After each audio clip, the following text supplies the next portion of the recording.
दिव्य कुमार जी, वो भी इस मीटिंग में शिरकत के लिए वहां पर दुबई के अंदर मौजूद हैं और वो कोशिश कर रहे हैं वहां पर कि उनकी मुलाकात जो है वो मोदी जी के साथ भी हो। तो हमारी जो बेस्ट विशेस हैं वो दिव्य कुमार जी के साथ हैं। हेलो एंड वेलकम फ्रेंड, मैं हूं मुजफ्फर चौधरी और आप देख रहे हैं हमारा यूट्यूब चैनल परफेक्ट रिएक्शन। दोस्तों, इस वक्त हमारे साथ भारत से मौजूद हैं आलोक पांडा जी।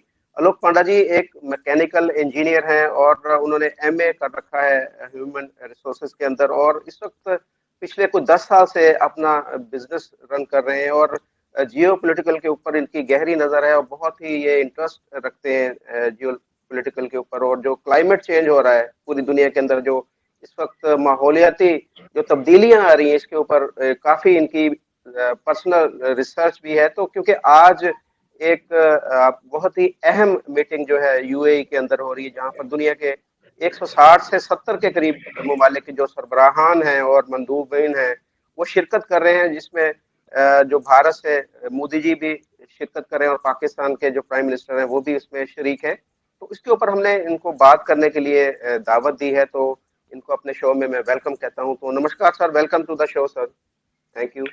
नमस्कार Muzammil ji, thank you for calling me in the show. और मैं आपको बड़ा फैन रहा हूँ, है ना। तो थैंक यू आपके साथ मेरे को एक प्रोग्राम करने में बहुत मजा आ रहा है। जी। Thank you very much sir. अच्छा सर, टॉपिक की तरफ आते हैं हम। तो ये जो क्लाइमेट चेंज का जो मसला है, इसके ऊपर जो इस वक्त कॉन्फ्रेंस हो रही है यूएई के अंदर, तो सबसे पहले तो हमारे जो देखने वाले हैं उनको मैं खुद जानना चाहूंगा कि ये क्लाइमेट चेंज तो वैसे अगर देखा जाए तो सीसी बनता है, लेकिन ये COP28 क्या है जो ये बताया जा रहा है कि ये जो मीटिंग हेल्ड हो रही है, COP28 क्या है? हाँ जी। जैसे आप जानते हैं कि अपना सारे दुनिया का यूनाइटेड नेशंस करके एक जगह है जहाँ पे सब लोग, सब कंट्रीज इकट्ठे होती हैं। तो यूनाइटेड नेशन में अलग अलग फ्रेमवर्क्स हैं। तो एक फ्रेमवर्क ह्यूमन राइट्स का भी है, एक फ्रेमवर्क सिक्योरिटी काउंसिल का भी है ना। तो ऐसे एक फ्रेमवर्क क्लाइमेट चेंज के ऊपर भी उन्होंने बनाया गया था। ये एक्चुअली मेरे ख्याल से 1995 में क्रिएट किया गया और इसको बोला गया UNFCCC, यूनाइटेड नेशन से हुआ। एफ का मतलब है फ्रेमवर्क और ट्रिपल सी है कन्वेंशन ऑफ क्लाइमेट चेंज। तो ये एक फ्रेमवर्क के अगेंस्ट बनाया गया और फिर बोले कि ठीक है, जैसा हर साल मिलते हैं लोग, जैसे यूएन में भी हर साल लोग इजलास पे जाते हैं, तो वैसे ही इसी इजलास पे हर साल एक कॉन्फ्रेंस होती है। तो उस कॉन्फ्रेंस नहीं बोला जाता है लेकिन तो ओपी का मतलब है कि ऑफ पार्टीज। तो जी जो पार्टीज उसमें इन्वॉल्व है ना, कि जैसे कि 197 फ्रेमवर्क में है, तो सो COP है, कॉन्फ्रेंस ऑफ पार्टीज। तो ये कॉन्फ्रेंस है, हर साल का कॉन्फ्रेंस है, 28वां कॉन्फ्रेंस। जी। तो सर ये बताइएगा कि ये जो क्लाइमेट चेंज का प्रॉब्लम है ये होता क्यों, इसकी वजूहत क्या है? देखिए, सबसे बड़ी वजूहत तो पोल्यूशन ही है ना, कि हम लोग हर चीज जला लेते हैं, कार्बन डाइऑक्साइड एमिट होती है। हम लोग बोलते हैं ग्रीन हाउस गैसेस, है ना। एक्चुअली ये टर्म यूज किया जाता है, सिर्फ कार्बन डाइऑक्साइड की वजह से नहीं होता है, अलग गैसेस भी हैं। जैसे इंडस्ट्री में कुछ जलाते हैं तो कार्बन डाइऑक्साइड भी निकलती है, अलग चीज भी निकलती है, कुछ हेक्सेन निकलती है। तो ऐसे बहुत सारी गैसेस, 7-8 गैसेस को एक्चुअली माना गया है सब मिला के। तो उसमें से कार्बन डाइऑक्साइड सबसे बड़ा फैक्टर है। तो कार्बन डाइऑक्साइड कोई भी चीज जलाने से ही कार्बन, अब जानते हैं ऑक्सीजन से वो जलाया तो कार्बन डाइऑक्साइड निकलता है। तो कार्बन डाइऑक्साइड आपका बेसिकली फॉसिल फ्यूल, जिसको हम पेट्रोल डीजल भी जलाते हैं गाड़ी के लिए, उससे भी पोल्यूशन होती है।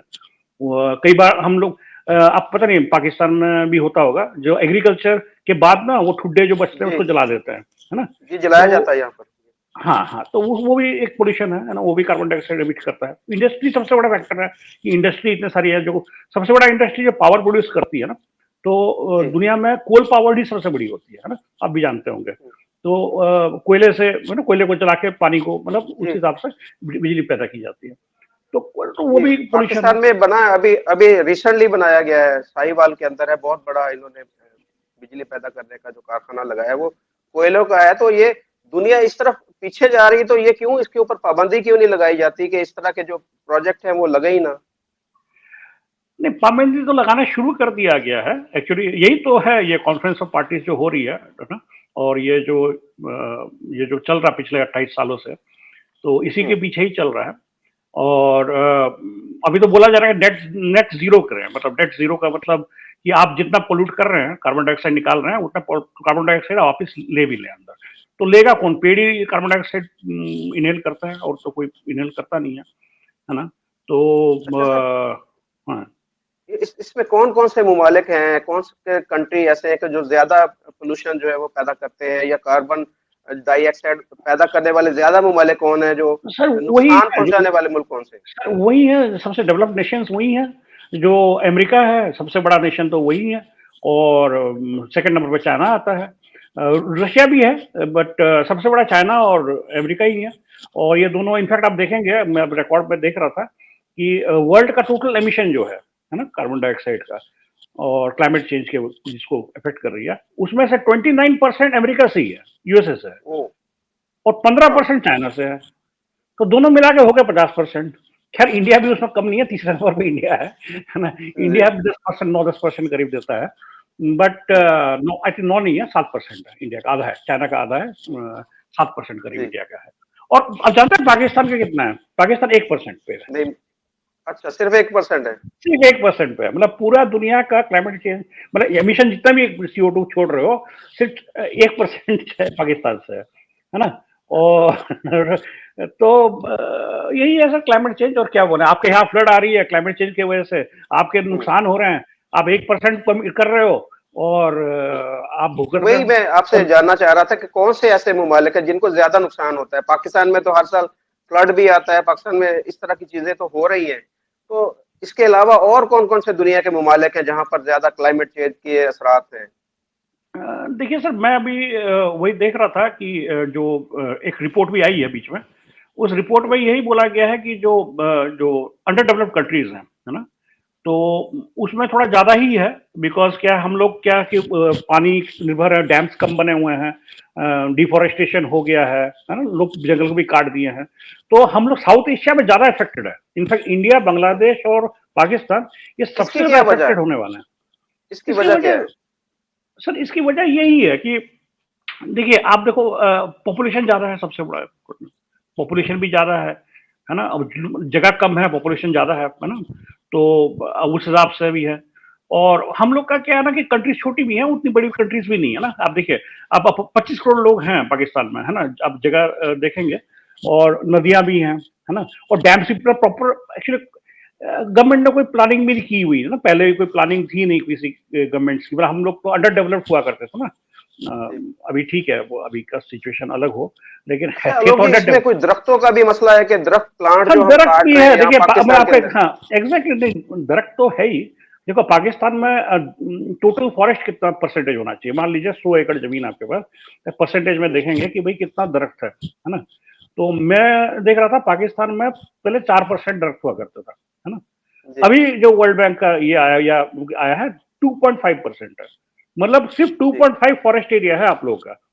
और इंडिया का करीब 24-25% हुआ करता था, आई थिंक 29 था, मैं एक जगह देखा था। हुँ, अभी हुँ, 21% पे आ गया है। हुँ, तो दरख्त तो कट ही रहे हैं, है ना? दरख्त, हुँ, डिफोरेस्टेशन कर ही रहे हैं हम लोग, और हुँ, डिफोरेस्टेशन की वजह से सॉइल इरोजन हो ही रहा है। सॉइल इरोजन हो रहा है तो नदियों को पानी, अब क्या होता है, देखिए हमारे सारे सारे जो पानी जो होता है हिमालय पास में है, हमारे ग्लेशियर मेल्ट हो हुँ, रही है, ठीक है, हमको हमारे पास हुँ, ग्लेशियर जाना है, तो पानी ग्लेशियर हुँ, मेल्ट हो जाती है, जो क्लाइमेट चेंज होता है, हुँ, टेम्परेचर बढ़ जाता है, तो ग्लेशियर मेल्ट हो रही है, तो पानी हुँ, इकट्ठे बहना शुरू हो जाता है। तो इकट्ठे जब बहना शुरू हो जाता है, तो उसको या तो रोकें, या उसको एक पाथ देते हैं नदी, मतलब सीधा समुद्र में जाने के लिए, है ना? या तो जी, डैम बनाए। तो वो सब जी, प्रोविजन है नहीं, वो पुराना, तो वो फट से जब पानी आ जाता है ना, सैलाब हो जाता है एक्चुअली। जी, जी, और इनफैक्ट इंडिया में जो होता है ना, वो मेजर चाइना से आता हुँ। है ना? वो ब्रह्मपुत्र नदी से, और उससे वहां से आके यहाँ पे वो छोड़ देते हैं डैम्स, और यहाँ पे हमारा नहीं, चले चले वो जो आप कह रहे हैं पहाड़ों से जो बर्फ पिघलती है, वो पानी आता है, उसको मैनेज करने की तो चले वो बात है, अलग से है। तो ये बारिशें जो ज़्यादा होती हैं, रूटीन से ज़्यादा बारिश होती है, उसको कैसे कंट्रोल किया जा सकता है? वो तो उसको तो कोई तरीका नहीं उसको कंट्रोल करने का। नहीं, बारिश रूटीन से ज़्यादा ज्यादा बारिश है। बारिश तो नहीं हो रही है सर, मेरे को लगता है उल्टा ही हो रहा है, रूटीन से बारिश कम हो रही है, कई बार ज्यादा भी हो जाती है। तो ये हुँ, बेसिकली वही, देखिए, अपने क्लाइम मेन तो ये सर, ये CO2 एमिशंस जो है ना, इसको रोकना है, ठीक है। हुँ, सबसे बड़ा मेन इशू देखिए, अभी ये तो अब क्यों हो रहा है, तो लोगों ने वो रिसर्च कर लिया, ठीक है। अभी करना क्या हुँ, है, सबसे इम्पोर्टेंट ये है, ठीक है। तो ये जो COP बैठती है, तो इन्होंने भाई एक प्रोटोकॉल निकाला बीच में, अभी पेरिस एग्रीमेंट बोलते हैं उसको, 2015 में। तो पेरिस एग्रीमेंट में उन्होंने बोला कि भैया सिर्फ 2 डिग्री टेम्परेचर बढ़ाएंगे हम 2100 तक, मतलब अभी हम लोग मेरे ख्याल से कितना 2024 में है, तो अगले 75 साल में हम मैक्सिमम 1-1.5 डिग्री 2 डिग्री तक मैक्सिमम अलाउ करेंगे टेम्परेचर को बढ़ने के लिए। ठीक है, अब मैक्सिमम कैसे अलाउ करेंगे 2 डिग्री तक, देखिए अब ये एग्रीमेंट सबने साइन कर डाला। ठीक है, मतलब और ये बोलते हैं पेरिस एग्रीमेंट बोलते हैं कि भाई मैक्सिमम 2 डिग्री तक लेके जाएंगे। तो अभी रिव्यू कर रहे हैं अभी, है ना, 2015 के बाद तो 1 डिग्री तो ऐसे ही बढ़ गई है 10 साल के अंदर। तो कहानी वही है। तो अभी लोग बोल रहे हैं कि भाई कार्बन डाइऑक्साइड को कम एमिट करिए और पेड़ ज्यादा लगाइए, या कार्बन क्रेडिट का एक नया कहानी शुरू हो रहा है बीच में। और जो अच्छा देखो घूम फिर के ना जियो पॉलिटिक्स में पैसा इन्वॉल्व होता है। ठीक है, तो ये भी एक पैसा इन्वॉल्वमेंट अभी शुरू हो गया है। तो ये बहुत बड़ा चैप्टर है एक्चुअली, है ना। इसको मैं बोलते जाऊंगा तो ये सालों साल भी खत्म नहीं होगा ये टॉपिक, बिकॉज बोला ना डोनाल्ड ट्रम्प खुद ही बिल्कुल खुद बिल्कुल बोलते आपने सही। ये बताइएगा कि इसमें जो इंडिया का क्या किरदार है? ये सारी जो मीटिंग हो रही है, मोदी जी भी वहां पर गए हुए हैं, तो भारत वहां पर क्या अपनी तजावीज देगा, क्या सजेशन देगा? आपके कोई है, आपके नॉलेज में है? या इंडिया जो है ये सारे क्लाइमेट चेंज के अंदर इंडिया जो है वो क्या अपना पॉजिटिव रोल अदा कर रहा है? एक तो ये देखे ना कि जैसे बैटरी पे चलने वाली गाड़ी है, इन्होंने लेके आए हैं कि वो धुआं मारती जो गाड़ी है वो खत्म हो जाए, बाइक भी सारे वो बैटरी पर चलने वाले हैं। इस तरह के क्या क्या इकदाम किए हैं भारत ने? देखिए क्या हुआ है कि हर आदमी ने कमिटमेंट दिया है। ओके, हर कंट्री ने, आर्मी मतलब हर कंट्री ने, हर पार्टिसिपेंट्स ने, मतलब जो सीओपी है ना, कॉन्फ्रेंस ऑफ पार्टिसिपेंट्स, तो आर्मी इसलिए से बोल रहा था कि पार्टिसिपेंट्स को बोल के, है ना। तो हर कंट्री ने कमिटमेंट दिया है। तो चाइना ने कमिटमेंट दिया है कि जीरो एमिशन का एक वर्ड यूज करते हैं ये लोग, कि मतलब हम जितना एमिट करेंगे कार्बन डाइऑक्साइड उतना हम पेड़ भी सोख लेगा, मतलब जीरो हो जाएगा हमारा नेट बैलेंस, है ना। हाँ, तो ये जीरो करने का टारगेट है चाइना का 2060 का, इंडिया का 2070 का है ना, 2070 इंडिया ने टारगेट लिया हुआ है। अमेरिका ने 2050 का लिया हुआ है, और 2050 से 2070 के बीच में बहुत सारे लोग कमिटमेंट दिए, रिटन कमिटमेंट है कि हम जीरो करेंगे। अब जीरो एमिशन कैसे करेंगे, है ना। तो जीरो एमिशन करने का मेन है कि भाई जैसे आपको पता ना, डीजल पेट्रोल जो आपका फॉसिल फ्यूल से यूज होता है, उससे आप दूर जाएं, तो उससे दूर जाएंगे तो बैटरी ऑपरेटेड गाड़ी आपको यूज करनी पड़ेगी, या आपको तो electric vehicles would be the future, है ना, जिससे पोल्यूशन कम होगा, साउंड पोल्यूशन भी कम होगा, हर चीज का पोल्यूशन कम होगा। और सेकंड, ये जितने भी आप बोले ना जो कोयला के कारखाने, जैसे आप बोले पाकिस्तान में नया एक खोला है साइबर में, हर कंट्री में है। हमारे देश में तो मेरे ख्याल से 70% जो पावर प्रोड्यूस होती है वो कोयले के थ्रू ही होती है एक्चुअली, और इंडिया में तो उसको भी खत्म करना है। तो मोदी जी का कंट्रीब्यूशन ये है कि देखिए इंडिया तो डेवलपिंग कंट्री है ना, डेवलप कंट्री तो बना नहीं है अभी, बट या डेवलप कंट्री 15 साल में बन जाएंगे, हमको हम लोग का विजन प्लान है, आप भी जानते हैं 2045 तक will be A develop country. तो ये डेवलप कंट्री बनना है तो हमको और पावर चाहिए। देखिए अब जितना आपको एनर्जी तो चाहिए होगा ना, आप जितना डेवलप बढ़ते जाएंगे एनर्जी कंजम्पशन बढ़ती जाती है आपकी, तो एनर्जी चाहिए। तो सबसे इजी मेथड है कोयले का कारखाना, है ना, बिकॉज सबसे सस्ता एनर्जी पैदा करती है। तो उसको मेंटेन करना, मतलब एक इकोसिस्टम ऑलरेडी है, टेक्नोलॉजी है, प्रूवन टेक्नोलॉजी है, तो ऑलरेडी तो अब उसको बंद कर दो, है ना। अब नया कारखाना बनाना पड़ेगा, मतलब यदि जीरो एमिशन करना है तो भाई आपको कोयले का अल्टरनेट तो कोई ना कोई चीज लानी पड़ेगी ना आपको। एग्जैक्टली, तो सोलर है, या विंड पावर है, रिन्यूएबल एनर्जी है, हाइड्रो पावर है, न्यूक्लियर पावर है ना। तो ये सब में जाना है, तो अब उस सब में जाने के लिए पैसे खर्च होंगे, है ना। अब भाई आपके पास ऑलरेडी मान लीजिए ऑलरेडी एक गाड़ी है जिसमें पेट्रोल जाती है, कल को गवर्नमेंट बोले कि नहीं भाई आप पेट्रोल यूज नहीं कर सकते, तो एक गाड़ी तो आपको खरीदनी पड़ेगी ना भाई, है ना। तो चाहे ठीक है इलेक्ट्रिक हो चाहे जो है, इन्वेस्टमेंट तो लगेगा ना भाई। आपकी गाड़ी तो खत्म हो गई एक दिन में, एक रातों रात, है ना। मान लीजिए कल पाकिस्तान में डिक्लेयर कर दिया गया कि भैया डीजल पेट्रोल की गाड़ी कल से बंद, जैसे नोटबंदी हो गई अपने देश में, है ना, बोल दिया गया भाई कल से नोट खत्म, है ना, तो वैसे कर दीजिए कल से। तो आपको तो इन्वेस्टमेंट, हर किसी को इन्वेस्टमेंट करना पड़ेगा ना, समझ रहे हैं। तो देश को भी इन्वेस्टमेंट करना पड़ेगा, तो वो इन्वेस्टमेंट पैसा आएगा कहाँ से भाई? हम और डेवलप कर रहे हैं या भाई पुरानी चीज को हटा के अब नई चीज शुरू करें? है ना। तो मोदी जी का तो ये कहानी है, मोदी जी बोल रहे हैं कि भैया ये गलत बात है, भैया आप लोग जो डेवलप हो गए, जो अमेरिका, चाइना, जितने रशिया या जो भी डेवलप कंट्रीज हैं या यूरोपियन कंट्रीज हैं, आप लोग डेवलप कर गए, आपने जितना कार्बन डाइऑक्साइड दुनिया में फेंकना था फेंक दिया आपने, ठीक है, आप लोग बड़े बन गए। और अब हम जो बड़े बनने जा रहे हैं यार, हम लोग कोशिश कर रहे हैं, तो आप बोल रहे हो नहीं भाई अब कार्बन डाइऑक्साइड आप फेंक नहीं सकते। अरे भाई ये तो गलत बात हुआ ना। तो कहानी यही अटक रही है। तो हम लोग क्या बोलना चाह रहे हैं कि भाई हमको भी अपॉर्चुनिटी दिया जाए, हमको टाइम दिया जाए और हमको पैसा दिया जाए। भाई आप जो भाई क्लाइमेट चेंज आज से नहीं हुआ ना चेंज, भाई 1950 से जब इंडस्ट्रियलाइजेशन चालू हुई है 1950 वर्ल्ड वॉर 2 के बाद, ठीक है, वर्ल्ड वॉर 2 के बाद इंडस्ट्रियलाइजेशन जो चालू हुई, तो भाई आप लोग तो पोल्यूट करते आए हो अभी, तो हम तो अभी 2000 में बच्चे अभी आप लोग 50 साल तो आपने पोल्यूट कर दिया। अब हम जब शुरू कर रहे हैं तो बोल रहे हो कि नहीं नहीं आप नहीं कर सकते पोल्यूट। हाँ, बात देखे ना, बात बिल्कुल मोदी जी की सही है कि गंद डालने वाले अमेरिका है, चाइना है, रशिया है।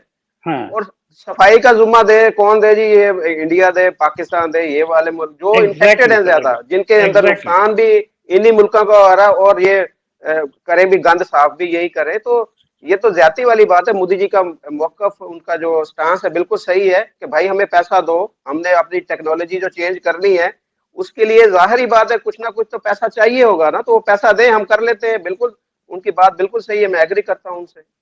हाँ। तो इसमें क्या हुआ कि एक ना जो पेरिस एग्रीमेंट हुई उससे पहले क्योटो एग्रीमेंट हुई थी जापान में, ठीक है। तो उसमें एक फंड की बात हुई, बोले कि आप एकदम अभी वही पॉइंट पे आ गए हम लोग। तो एक फंड की बात हुई है ना, कि चलो ठीक है एक फंड बनाया जाए 100 बिलियन का US डॉलर का, काफी अच्छा फंड है 100 बिलियन US डॉलर। तो 100 बिलियन US डॉलर का एक फंड बनाया जाए और जो जो पार्टीज या डेवलपिंग कंट्रीज थी वो फंडिंग करें उसमें, $100 $100 बिलियन बनाए उसमें। तो उसमें सबसे बड़ा शेयर था अमेरिका का और चाइना का और रशिया का, है ना, और बाकी बहुत लोग थे, फ्रांस का था, UK का था, है ना। हम लोग तो था नहीं, हम लोग तो डेवलपिंग ही थे। तो उन लोग को करीब 10-15 कंट्री को $100 बिलियन बना के देना था 2020 से पहले, है ना।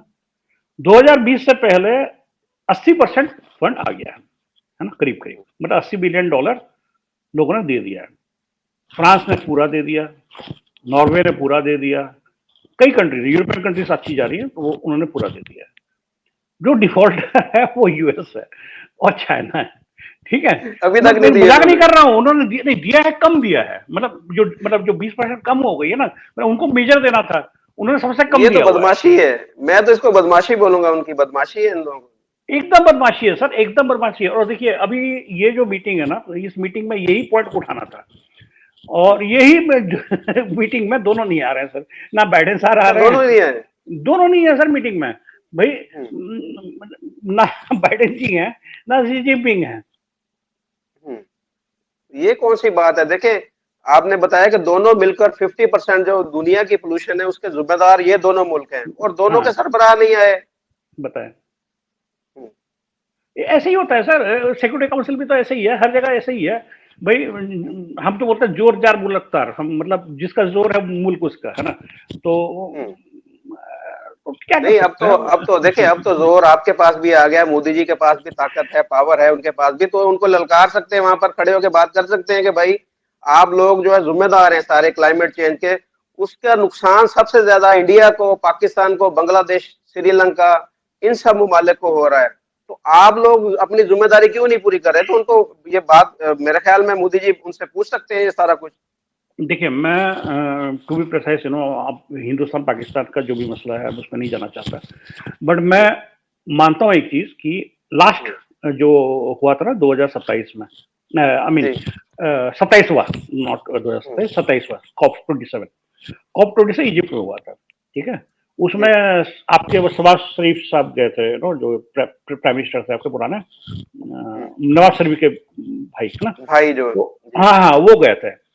तो उन्होंने उस समय फ्लड आया था, और काफी जी, जी, पाकिस्तान में, है ना, फ्लड आया था जी। और करीब $30 बिलियन का नुकसान हुआ था। जी, पाकिस्तान में तो हर साल ही तकरीबन फ्लड आ जाता है जी। हाँ जी, तो उन्होंने उस समय पैसे मांगे, उनको बोले कि भैया आपने $100 बिलियन रखे हुए हैं, हम्म, है ना, जो फंड इकट्ठा तो कर रखा है ना $100 बिलियन का, जी, 80 बिलियन तो है ही अभी फंड अभी पड़ा हुआ है। तो बोला उसमें से हमको कुछ फंडिंग करे। भाई आपने तो फंड तो इसी से रखा है ना कि आपने कि भाई भाई हमको डैम बनाने के लिए पैसा दें या कुछ दें, और मैं सपोर्ट करता हूँ, मतलब मैं इनफैक्ट इंडिया, यदि देखो कई चीजों फोरम में ना पाकिस्तान इंडिया को भी साथ में आना चाहिए, बिकॉज दोनों का फायदा है इसमें, ठीक है, बिकॉज है ना, तो दोनों का फायदा है। तो भाई मेरे ख्याल से तो एक प्रॉपर रिप्रेजेंटेशन यदि पाकिस्तान करे और इंडिया का हेल्प मांगे तो मोदी जी को देना चाहिए, और मेरे को लगता है देंगे भी मोदी जी। मोदी जी बिल्कुल काम कर देंगे, रहे हैं। मोदी जी देंगे। हाँ, तो यदि वो हेल्प मांगे तो देखिए क्या हुआ आखिरी में उसमें 2027 में, तो वो फंड फंड की बात ऐसे गोली हो गई। फिर आखिरी में क्या हुआ कि एक फंड रेजिंग किया गया, है ना, उसमें वर्ल्ड बैंक था, फ्रांस था, तो फ्रांस ने मेरे ख्याल से कुछ $1 बिलियन दिया, चाइना ने मेरे ख्याल से कुछ 5 मिलियन या 10 मिलियन दिए थे आपको, मतलब बिलियन नहीं छोड़िए मिलियन, मतलब चवन्नी पकड़ा दी, बोला ठीक है भाई ले लो आप कुछ, है ना।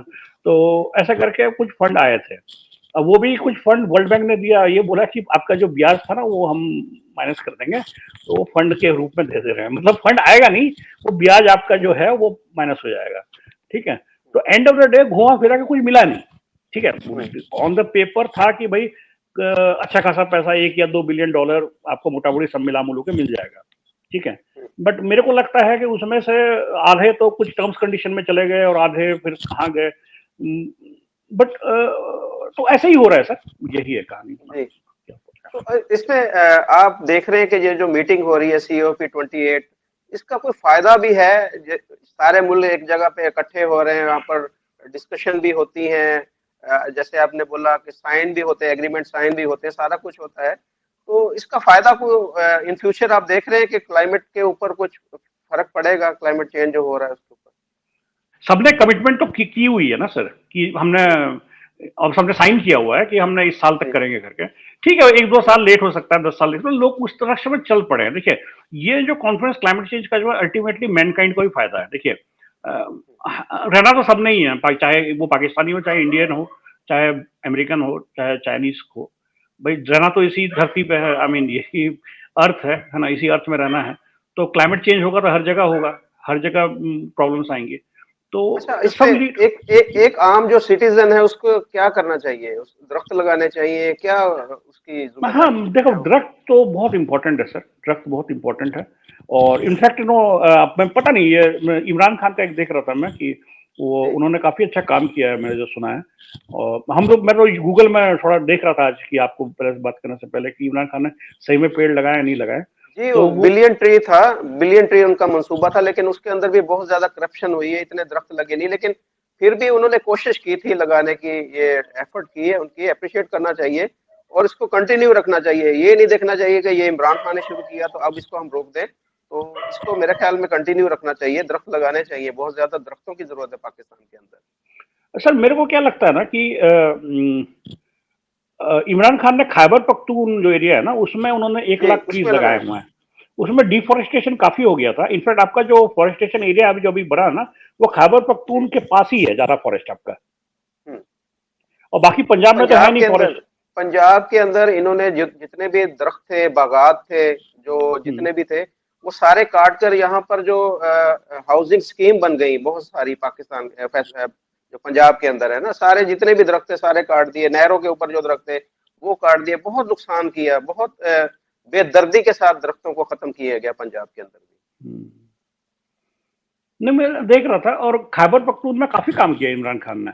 और अभी तो जी। मेरे ख्याल से 10 बिलियन सुनामी करके उनका एक प्रोजेक्ट था, 10 बिलियन जी। सुनामी करके। तो अब जी। देखिए मैं हमेशा क्या बोलता हूँ ना सर कि देखो एंड ऑफ द डे इंसान के लिए तो है ना भाई, सबके लिए। तो जी। यदि कोई आदमी शुरू किया है तो भाई नेक्स्ट गवर्नमेंट को भी उसको आगे ले जाना चाहिए, जैसे कि तभी तो देश आगे बढ़ते हैं ना। जैसे कि भाई मोदी जी ने आज कुछ कर रहे हैं तो अगली गवर्नमेंट आए तो वो करे वो चीज को। तो मेरे ख्याल से अब पता नहीं कैसे करते हैं। जी, बहुत शुक्रिया आलोक जी आपका। आपने बड़े डिटेल के साथ हमें जो अच्छा, एक क्लाइमेट चेंज के एक और ऊपर। चीज आपको जी। ऐड जी। करना चाहता जी। हूँ उसमें जी। कि जी। जी। अच्छा, ये पोप फ्रांसिस आने वाले थे कॉप हम्म। 28 में, बट हम्म। पता नहीं क्या हुआ, 2 दिन पहले उनका तबीयत खराब हो गया, डॉक्टर ने उनको एडवाइस किया कि नहीं जाने के लिए। तो ये भी एक न्यूज है कि वो आ रहे थे और 2 दिन पहले उनका प्रोग्राम कैंसिल हुआ। तो ये बाइडेन साहब नहीं आना, और पोप साहब को अब पहली बार कोई रिलीजियस लीडर, मतलब पोप तो रिलीजियस लीडर ही होते हैं, तो उनको हम्म। भी शामिल होना था, बट वो भी नहीं हम्म। शामिल नहीं हो पाया इसमें COP 28 में। एक्चुअली यूएई, मेरे को क्या लगता है कि यूएई में इनिशिएटिव अच्छा लिया है। ये यूएई खुद चाहता है कि फॉसिल फ्यूल से, देखो जो लोग फॉसिल फ्यूल बेचते हैं वो लोग खुद चाह रहे हैं कि भाई क्लाइमेट चेंज को फॉसिल फ्यूल ना बेचें हम, जी। और इलेक्ट्रिक। तो ये बड़ा अजीब सा है कहानी। अब वो कितना सपोर्ट मिलेगा वहां से और क्या होगा ये देखना पड़ेगा हम लोग को। बट अच्छी इनिशिएटिव है।